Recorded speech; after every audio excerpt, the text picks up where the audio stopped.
Assalamualaikum warahmatullahi wabarakatuh. Mendekati kiamat nanti, Dajjal akan muncul sebagai fitnah terbesar dan terberat bagi manusia. Kelak, ia akan memijakkan kakinya di setiap sudut permukaan bumi, kecuali 4 tempat. Lokasi mana saja yang tidak dapat didatangi Dajjal? Dalam buku Ashrah Yantadhiruhal Alam karya Syekh Mansur Abdul Hakim diceritakan bahwa ada 4 tempat yang tidak mampu dimasuki oleh Dajjal si pendusta ini, yaitu 2 kota suci yakni Makkah dan Madinah, lantaran di dalamnya terdapat Masjidil Haram dan Masjid Nabawi, serta Masjidil Aqsa dan Masjid At-Tur. Sebagaimana sabda Rasulullah Shallallahu Alaihi Wasallam yang diriwayatkan dari Fatimah binti Qais, saat Dajjal bertemu dengan Tamim Ad-Dari di sebuah pulau sekitar Laut Yaman, Dajjal berkata, "Kalau aku keluar nanti, aku menjelajahi bumi. Tidak satupun perkampungan yang tidak aku singgahi selama 40 hari, kecuali Makkah dan Thayyibah, yakni Madinah. Kedua kota itu diharamkan bagiku untuk memasukinya." Diriwayatkan dari Samurah bin Jundub bahwa Rasulullah Shallallahu Alaihi Wasallam bersabda, "Dan dia, Dajjal, akan muncul di muka bumi seluruhnya, kecuali 2 tempat suci, Makkah Madinah juga Baitul Maqdis." Dalam riwayat lainnya dikisahkan pula dari Junadah bin Abi Umayyah Al-Azdi. Ia berkata, "Aku bersama seorang pria Ansor menemui salah seorang sahabat Nabi. Kemudian aku berucap kepadanya, 'Ceritakanlah kepada kami sesuatu yang engkau dengar dari Rasulullah mengenai Dajjal.' Maka sahabat Nabi itu menjelaskan tentang Dajjal. Dia tinggal di bumi selama 40 hari. Dalam rentang waktu itu, dia mendatangi setiap tempat. Tetapi dia tidak bisa mendekati 4 masjid, yaitu Masjidil Haram, Masjid Nabawi, Masjidil Aqsa, dan Masjid At-Tur." Dalam bukunya, Syekh Mansur Abdul Hakim menerangkan yang dimaksud dengan Masjid At-Tur pada hadis tersebut adalah Gunung Tursina, yang merupakan lokasi Nabi Musa berdialog dengan Allah Subhanahu wa Ta'ala. Meskipun Dajjal telah diharamkan oleh Allah untuk mendatangi kota Madinah, tapi dia tetap bersikeras untuk memasukinya. Namun begitu, Dajjal tetap tak bisa menerobos kota Madinah lantaran barisan para malaikat senantiasa menghalaunya. Ketika berkhutbah di depan para sahabatnya, Nabi Muhammad SAW pernah menerangkan tentang hari pembersihan. Beliau bersabda, "Hari pembersihan, apakah hari pembersihan itu? Hari pembersihan, apakah hari pembersihan itu? Hari pembersihan, apakah hari pembersihan itu?" Beliau mengulanginya hingga 3 kali. Kemudian seorang bertanya, "Apa hari pembersihan itu, wahai Rasulullah?"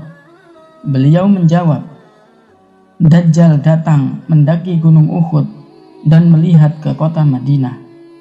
Dia berkata kepada para pengikutnya, 'Apakah kalian tidak melihat istana putih itu? Itu adalah Masjid Ahmad.' Kemudian dia mendatangi Madinah. Tapi dia mendapati setiap jalan dijaga oleh malaikat yang memegang pedang terhunus.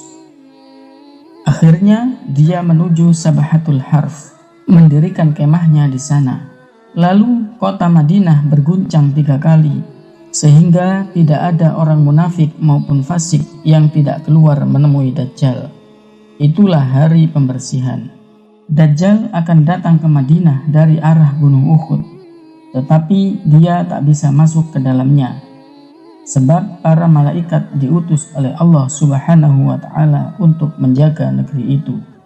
Kemudian Dajjal beserta bala tentaranya beristirahat di sekitar Gunung Uhud, tepatnya di tempat yang bernama Sabahatul Harf, yaitu kawasan yang pasirnya terasa asin dan tidak ditumbuhi tanaman.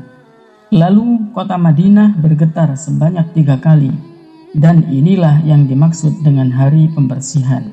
Hari di mana ketika itu berguncang dan orang-orang kafir, musyrik, serta orang fasik yang tinggal di dalamnya, mereka semua keluar dari sana. Kemudian mereka bergabung menjadi pengikut Dajjal. Dan yang tersisa di Madinah hanyalah orang mukmin yang bertakwa. Sementara malaikat terus menghadang Dajjal dengan pasukannya, hingga mereka akhirnya dipukul mundur menuju Syam, dan di sana Dajjal akan dibunuh oleh Nabi Isa alaihissalam. Ikhwatal iman rahimakumullah, fitnah Dajjal adalah fitnah yang sangat besar. Nabi kita Muhammad SAW telah memperingatkan kita. Beliau bersabda, tidak ada satupun makhluk sejak Adam diciptakan hingga terjadinya kiamat yang fitnahnya lebih besar dari Dajjal. Oleh karena itu, Nabi Muhammad SAW menganjurkan kepada umatnya untuk selalu membaca doa agar terhindar dari Dajjal dan segala fitnahnya. Dalam kitab Sahih Muslim, ada sebuah hadis yang diriwayatkan dari Abu Hurairah radhiyallahu anhu.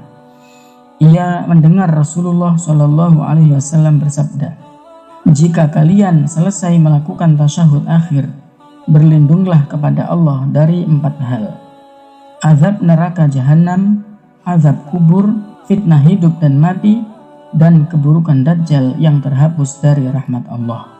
Salah satu doa agar terhindar dari fitnah Dajjal adalah doa yang diriwayatkan dari Sayyidah Aisyah radhiyallahu anha. Ia mengatakan bahwa Rasulullah SAW dalam sholatnya pernah membaca doa berikut.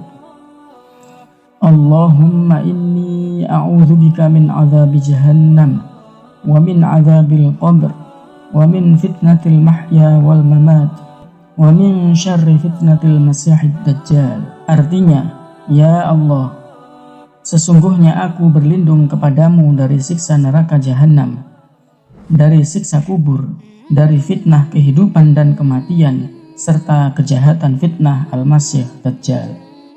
Namun, selain dengan doa tersebut, untuk menyelamatkan diri dari fitnah Dajjal adalah dengan meningkatkan kedekatan diri kepada Allah Subhanahu wa Ta'ala. Maka kita harus punya waktu untuk berzikir dengan khusyuk kepada Allah, karena dengan berzikir hati akan tenang. Jika hati kita tenang, maka apapun guncangan di dunia ini tidak akan mempengaruhi hati.